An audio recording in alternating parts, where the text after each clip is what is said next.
Among the first American flyers to make it to the front was Edward V. Rickenbacker, a man of remarkable resourcefulness who would go on to become America's ace of aces. Born in 1890 in Columbus, Ohio, the third of 8 children, Eddie Rickenbacker grew up in the American heartland at a time when the miracle of modern invention seemed to offer limitless opportunities for an industrious young man.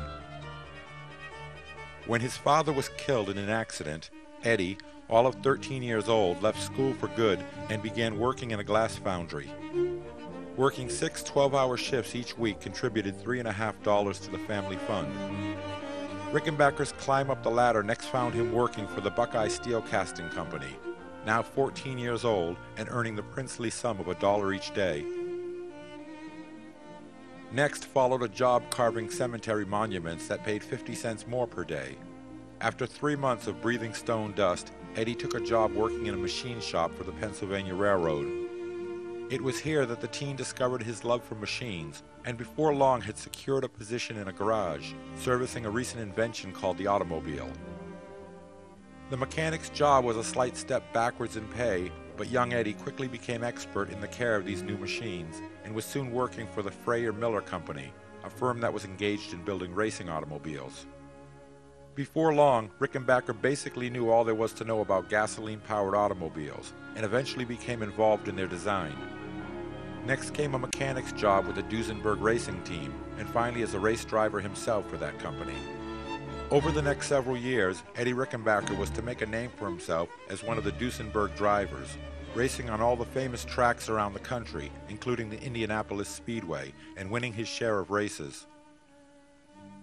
At the end of 1916, Rickenbacker sailed to England as a representative of the Sunbeam Motor Company, with the intention of developing an English racing team. In England, the Germanic nature of his family name was cause for concern with the British authorities, and he found himself constantly followed by British agents throughout his stay. Eddie Rickenbacker was no spy, though, and on this first trip abroad, he was to become enamored to the British cause. Immediately upon his return to the United States, he began preaching what he called the 3 M's for the Allied war effort: money, munitions, and men. A year later, Rickenbacker again sailed for Europe, this time landing in France, where he was commissioned a sergeant in the American Expeditionary Force and given the job of chauffeuring staff officers around. His ability to repair motors in the field landed him the job as Colonel William Billy Mitchell's personal driver, and it was here that Eddie Rickenbacker became acquainted with the fledgling American Air Service. Colonel Mitchell, the great American military air pioneer, eventually secured Rickenbacker's transfer to the big flying school at Issoudun.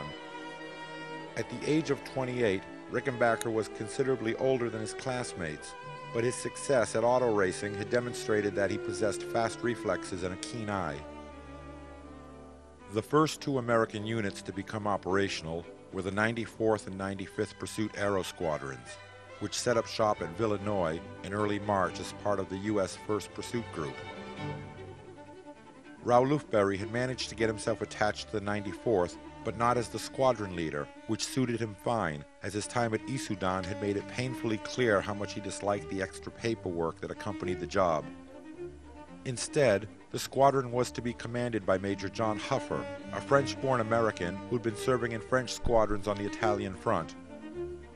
Besides Lufberry, other Lafayette alumni who found themselves assigned to the 94th included James Norman Hall, Bill Loomis of Bedford, Massachusetts, and Alan Winslow, a native of Forest Park, Illinois.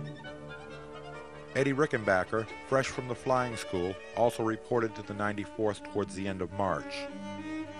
For aircraft, the 2 new American squadrons had been given Newport 28s, a fairly modern design, but considered a cast-off by the French units, who'd preferred the newer Spad 13s.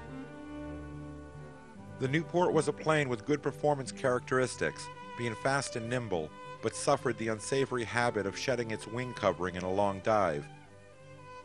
France had allotted nearly 300 of these fighters to the U.S. Air Service, and although the first units were deemed operational by mid-March, it wouldn't be for several weeks until the machine guns arrived to arm the airplanes.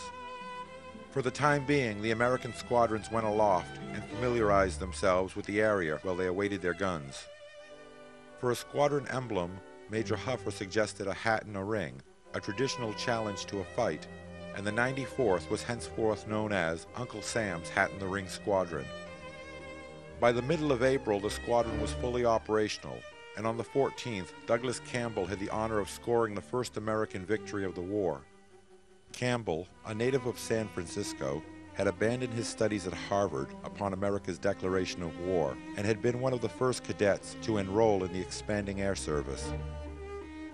Within minutes of Campbell's first victory, a second German plane fell to American guns, this time to the victorious Allen Winslow. American journalists descended on the airfield at Villeneuve to report on the accomplishment, and the exploits of their nation's double kill was splashed across headline banners of every major American newspaper.